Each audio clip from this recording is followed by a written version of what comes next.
हम लोग एक नया टॉपिक पढ़ना शुरू करेंगे जो है एक्सरसाइज 2.4 का अगला क्वेश्चन फिफ्थ क्वेश्चन कह रहा है गुणनखंड ज्ञात कीजिए।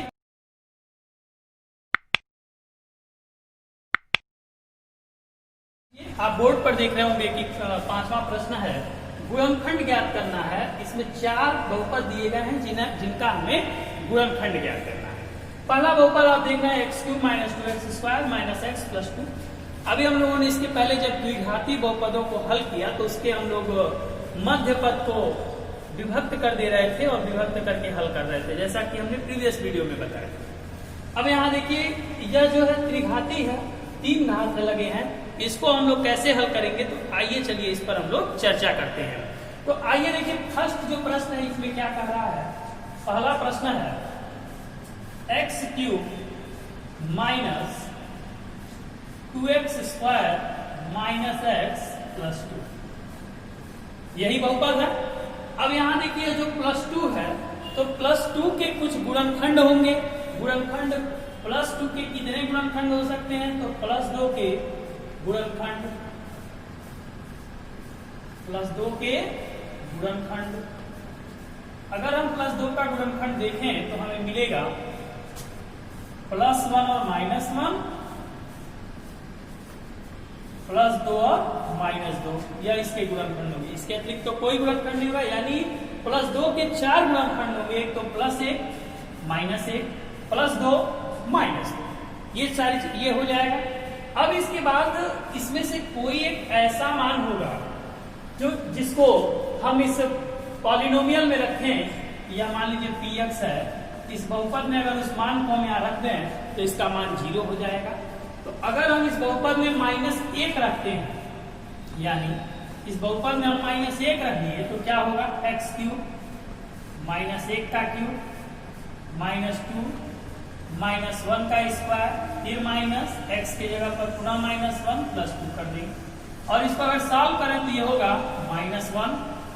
देखिए -1 का स्क्वायर 1 होगा तो ये हो जाएगा -2, ये गुणा होके +1, फिर से ये +2। हल करें तो -2 से +2 कैंसिल और +1 से -1 कैंसिल, यानी हो गया 0।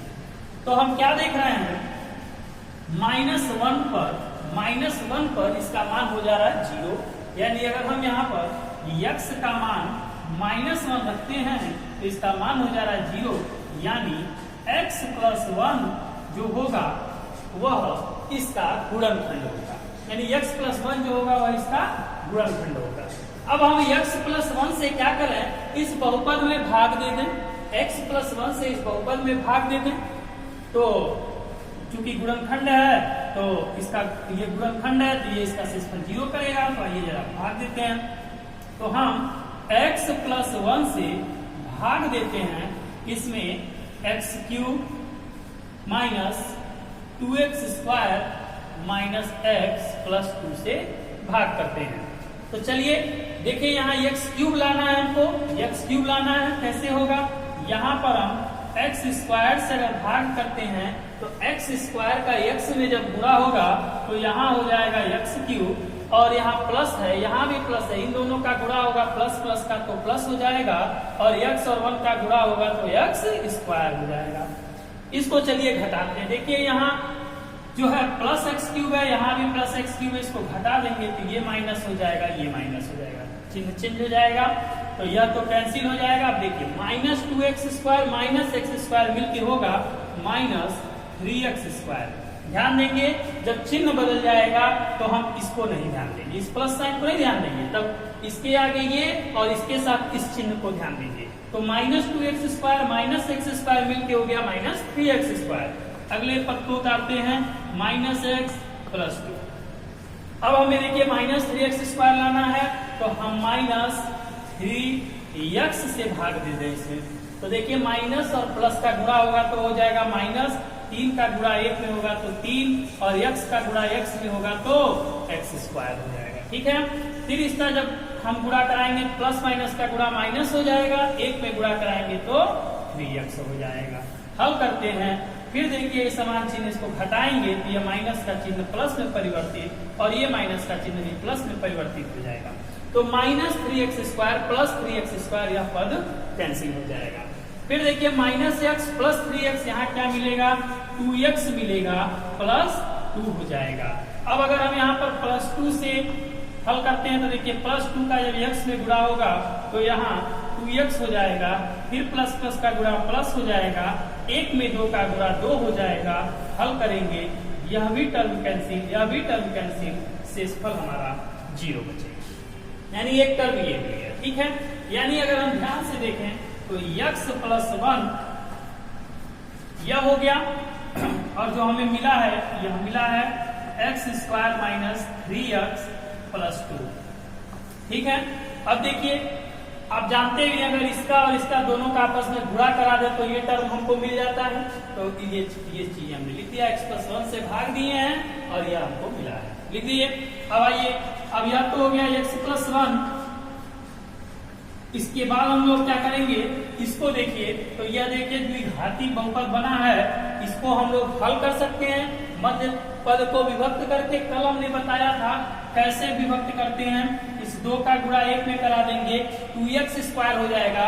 ऐसी दो संख्या चुनेंगे जिसका गुणा करने पर 2x² हो, जोड़ने घटाने पर -3x हो, तो क्या हो जाएगा x² हम यहाँ कर लें, -2x ले लें और -1x ले लें, +2 कर दें, किया जा सकता है।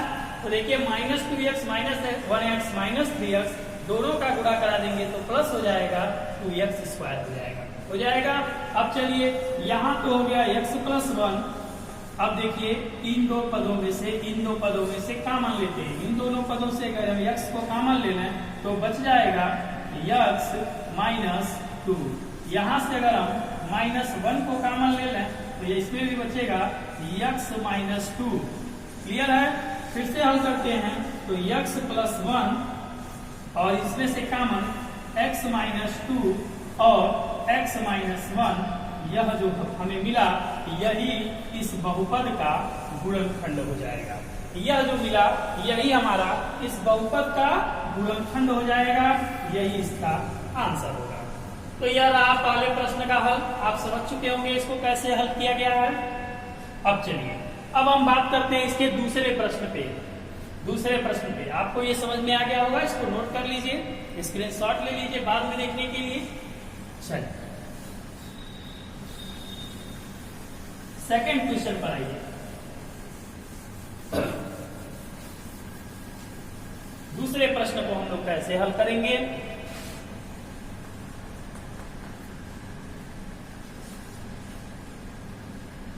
दूसरा प्रश्न है x³ - 3x² - 9x - 5। ठीक है, इसके भी हम गुणनखंड लिखेंगे। तो चलिए देखते हैं इसके गुणनखंड क्या होंगे, -5 के गुणनखंड।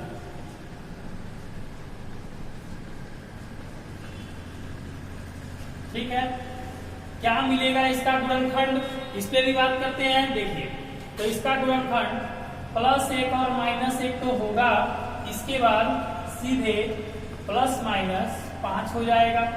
ठीक है, अगर हम इस पूरे समीकरण में, ध्यान दीजिए आप, यह आपको सोचना होगा, अगर इस पूरे समीकरण में हम x का मान 5 रख दें, +5 रख दें, तो हम देखेंगे इसका मान 0 हो जाएगा। तो चलिए मान रख के देखते हैं इस बहुपद में। यह बहुपद क्योंकि px है तो अब हम इसमें क्या करेंगे, x की वैल्यू 5 रख देते हैं। तो यहाँ पे 5 का क्यूब करेंगे, -3 हो जाएगा, x के जगह पर 5 का स्क्वायर होगा, -9 होगा, 5 हो जाएगा, -5 हो जाएगा। ठीक है, चलिए इसको हल करते हैं। 5 का जब क्यूब करेंगे तो 125 हो जाएगा, 5 का स्क्वायर जब कर देंगे तो 25 हो जाएगा, और 3 में जब गुणा करा देंगे तो 75 हो जाएगा। इसको हल करते हैं तो 45 हो जाएगा और यह -5 हो जाएगा। चलिए आगे हल करते हैं। यह तो 125 हो गया प्लस, अब देखिए 45 और 5 यह हो जाएगा -50 और ये -75, तो इसको जब जोड़ेंगे तो हो जाएगा -125, यानी कैंसिल हो गया, वैल्यू 0 आ गया। यानी हमने क्या देखा कि p की वैल्यू 5 पर वैल्यू 0 आता है। इसका मतलब कि x माइनस 5 बहुपद का गुणनखंड है। ठीक है, बहुपद का यह गुणनखंड हो गया। तो जब गुणनखंड हो गया तो अगर हम इससे इसमें भाग करेंगे तो पूर्णतया विभाज्य हो जाएगा, शेषफल शून्य बचेगा। आइए करके देखते हैं। इसको आप इसको नोट कर चुके होंगे। इधर हम सॉल्व करते हैं। तो देखिए बहुपद है x³ minus 3x² minus 9x minus 5। भाग किससे देना है? तो x माइनस 5 से भाग दे देना है। चलिए भाग देते हैं। यहाँ x³ है, यहाँ x है, x² से इसको सबसे पहले ले चलते हैं भाग। तो यहाँ कितना हो जाएगा? यहाँ तो x³ हो जाएगा और इसका गुणा जब होगा तो माइनस 5x² हो जाएगा। ठीक है, हल करिए। यह माइनस हो जाएगा या प्लस हो जाएगा, चिन्ह बदल गया तो यह तो कैंसिल हो गया और इसको जब जोड़ेंगे तो -3 में जब +5 करेंगे तो यह 2x² होगा और यहाँ -9x -5 अन्य पद उतर जाएंगे। पुनः हम इसको +2x से हम गुणा कर देते हैं। 2x से गुणा कराते हैं तो देखिए क्या होगा, हो जाएगा 2x² और इसमें गुणा होगा तो -10x। ठीक है, हल करते हैं। माइनस होगा एक प्लस होगा, यह तो कैंसिल हो जाएगा। यहाँ क्या बचेगा? तो x बचेगा, -5 बचेगा। +1 बार अगर हम भाग लेके चलें तो हमें मिलेगा x -5 कैंसिल हो जाएगा, शेष फल हमारे पास 0 मिल जाएगा। ठीक है, यानी आप देखें कि विभाज्य हो गया, शेष 0 हो गया। तो हम इसको फिर से लिख सकते हैं कि x -5 गुणे x² प्लस 2x प्लस 1। उसी पॉलिनोमियल को हम ऐसे लिख सकते हैं। तो यह हो जाएगा x -5। इसको चलिए हल करते हैं। तो यह तो x² है। अब देखिए यहाँ गुणा हो गया तो 1x², यहाँ में +2 लाना है। तो चलिए +1x प्लस 1x प्लस आगे सॉल्व करते हैं। तो x -5 इन दोनों टर्म से अगर हम x कॉमन करते हैं तो x +1, यहां से +1 कॉमन करते हैं तो x +1 हो जाएगा। ठीक है, आगे सॉल्व करते हैं तो हमें मिलेगा x -5 और x +1 इन दोनों से कॉमन हुआ और बचा x +1। तो यह हो गया इस बहुपद का गुणनखंड। यह जो आप उत्तर देख रहे हैं दिए गए बहुपद का गुणनखंड। देखिए थर्ड क्वेश्चन में हमारा जो पॉलिनोमियल दिया है, थर्ड में जो पॉलिनोमियल है वो क्या है? x³ है plus 13x² plus 32x plus 20। यह पॉलिनोमियल है। ठीक है, तो इसमें भी पिछले दोनों क्वेश्चनों की तरह से 20 के हम गुणनखंड निकालेंगे। क्या लिखेंगे? +20 के गुणनखंड। चलिए गुणनखंड, इसका गुणनखंड क्या हो जाएगा? तो इसका गुणनखंड आप देखिए 20 है तो 1 2 3 तो होगा नहीं, 4 5 फिर 10 और उसके बाद, ठीक है ना। यानी अगर हम इसको देखें तो 1 के टेबल में आएगा, 2 के टेबल में आएगा, 4 के टेबल में आएगा, 5 के टेबल में आएगा, 10 के टेबल में आएगा और 20 के टेबल में आएगा। तो इसमें से भी एक अंक होगा जो इस बहुपद का मान 0 करेगा। तो अगर इस बहुपद में ध्यान से देखिए, हम -1 को पुट कर देते हैं। इस बहुपद में हम -1 को पुट करते हैं तो क्या होगा? चलिए जरा करके देखते हैं। इस पॉलिनोमियल में हम -1 रखते हैं तो देखिए x³ यानी -1 का क्यूब प्लस 13x² के जगह -1 का स्क्वायर कर दो प्लस 32 है, x के जगह पर -1 कर दो प्लस यहाँ क्या हो जाएगा 20। अब देखिए जो -1 का क्यूब होगा वो क्या होगा -1 होगा, और यहाँ -1 का स्क्वायर +1 का 13 में गुणा होगा +13 -32 +20। ठीक है, चलिए अब इसको जरा सॉल्व कर लीजिए। देखिए ये प्लस में है, ये प्लस में, तो 20 10 30 3 33 +33 और -32 -1 मिलके -33 और +33। हल करेंगे, क्या मिलेगा हल करने पर? हमें शून्य मिलेगा। शून्य हो गया, इसका मतलब क्या है कि p का मान -1 पर इस अबव पर शून्य हो जाता है। इसका मतलब क्या है कि x+1 जो है x+1 बहुपद का क्या है? तो गुणनखंड है, बहुपद का गुणनखंड। ठीक है, यह बहुपद का गुणनखंड हो गया। तो बहुपद का गुणनखंड है तो इससे इसमें भाग करेंगे तो शेषफल शून्य होगा। तो चलिए x³ + 13x² + 32x + 20। अब चलिए भाग दे दीजिए किससे? x+1 से, x+1 से भाग दे दीजिए। ठीक है, तो अगर हम यहाँ x² से पहले भाग देते हैं तो ये क्या होगा? x³ होगा प्लस x² होगा। सॉल्व कर दीजिए, माइनस होगा, ये माइनस होगा, यह तो कैंसिल हो जाएगा। 13 से x घटाएंगे तो प्लस 12x² प्लस 32x फिर प्लस 20 हो जाएगा। ठीक है, अब इसको हमको ले चलना पड़ेगा प्लस 12x बार भाग, तो यहाँ मिलेगा प्लस 12x² और यह हो जाएगा प्लस 12x। फिर इस समीकरण को घटाएंगे, चिन्ह बदलेगा, यह कैंसिल हो जाएगा। 32 से इस 12 को घटा दीजिए तो कितना मिलेगा? यह मिलेगा हमको 20x। ठीक है, प्लस 20, फिर यहाँ प्लस 20 ये मिला है। अब इसको हम सीधे सीधे प्लस 20 बार भाग लेके चले जाए। जब इसका हल करेंगे तो यहाँ मिलेगा प्लस 20x प्लस 20 का गुणा 1 में करेंगे तो 20, यानी घटा देंगे पुनः इसका विशेषफल हो जाएगा 0।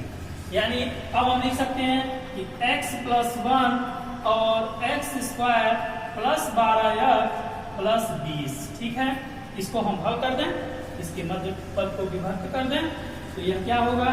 x+1 और देखिए जोड़ने घटाने पर 12 लाना है, गुणा कराने पर 20x² लाना है। चलिए भाई कौन सी वो संख्या होगी?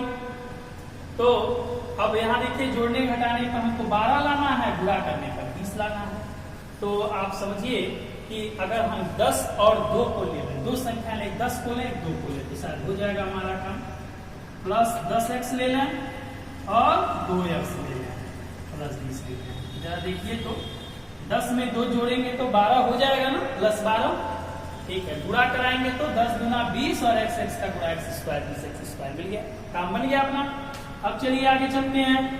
तो यहाँ तो हो गया हमारा x+1 और इन दोनों टर्म से क्या करेंगे? इन दोनों टर्म से हम अगर x को कॉमन करें तो क्या बचेगा? x+10 हो जाएगा। इसमें से 2 को कॉमन करें तो क्या बचेगा? x+10 हो जाएगा।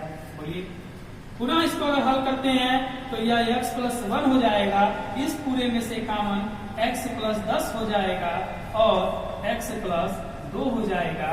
यही इस प्रश्न का हल हो गया, गुणनखंड हो गया। आपको समझ में आया होगा कि यह जो आपको मिल गया यही इसका उत्तर है, यह इसका हम लोग हल ज्ञात कर चुके हैं। तो यह तीसरा प्रश्न अच्छे से आपको समझ आया होगा। ठीक है, इसको आप नोट कर लीजिए, स्क्रीनशॉट भी ले सकते हैं इस क्वेश्चन का। अब हम लोग बात डिस्कस करेंगे चौथे क्वेश्चन पर। तो फोर्थ क्वेश्चन आप आइए। फोर्थ क्वेश्चन क्या है? इसी के पार्ट का फोर्थ क्वेश्चन क्या करता है, चलिए इस पर भी डिस्कस करते हैं।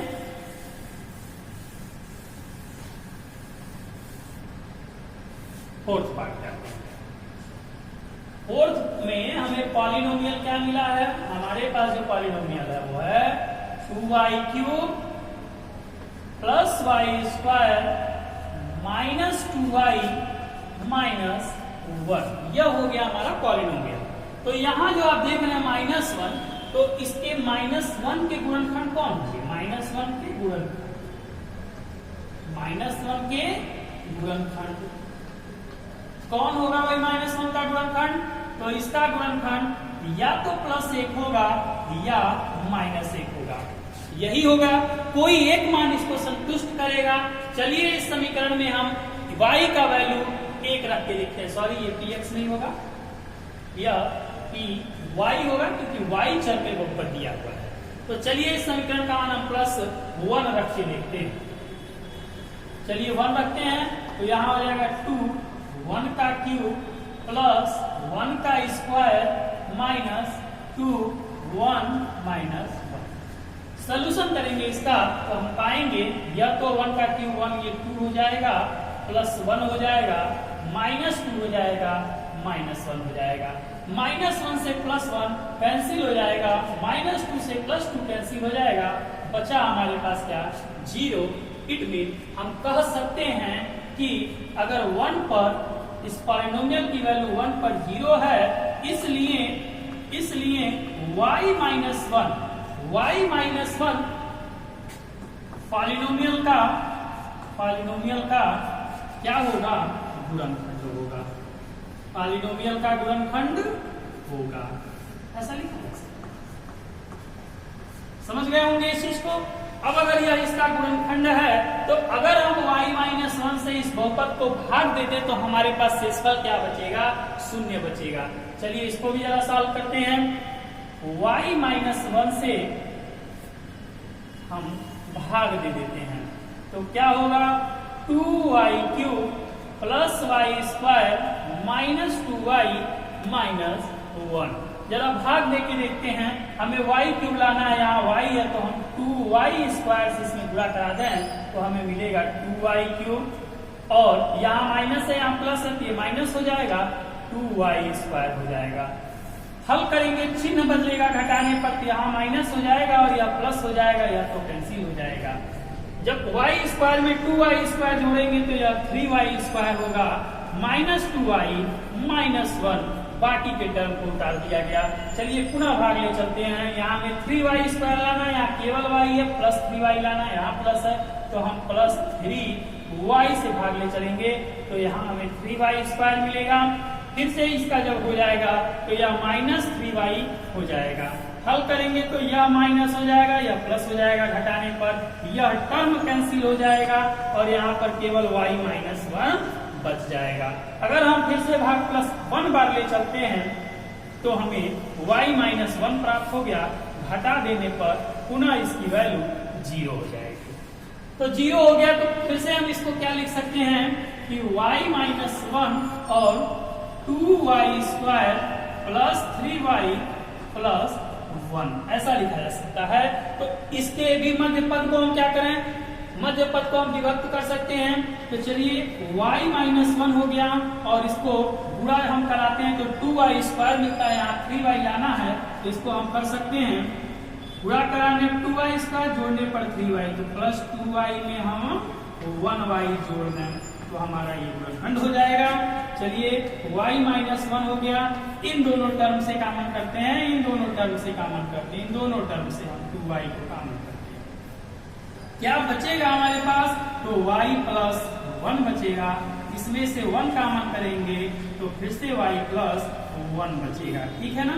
अब आगे सोल्यूशन पे चलते हैं तो y-1 हो गया, ठीक है। यहाँ पर इसको अगर हम सॉल्व करेंगे तो इसमें से कॉमन y+1 होगा और 2y+1 हो जाएगा। तो यह हो गया हमारा इसका आंसर, यही होगा इस बहुपद का आंसर, गुणनखंड हो गया। तो मुझे उम्मीद है कि प्रश्नावली 2.4 में जो 5वां प्रश्न दिया है गुणनखंड ज्ञात कीजिए, आप लोगों को बहुत ही अच्छे ढंग से समझ में आया होगा। अगर समझने में कोई दिक्कत है तो आप हमें कमेंट के माध्यम से बता सकते हैं, हम आपको व्हाट्सएप के माध्यम से बता सकते हैं, आप अपने प्रॉब्लम को पूछ सकते हैं, आपके प्रॉब्लम का पूरा निराकरण किया जाएगा।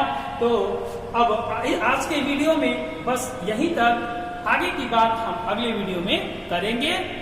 Thanks for watching. A like would be appreciated. And don't forget to subscribe.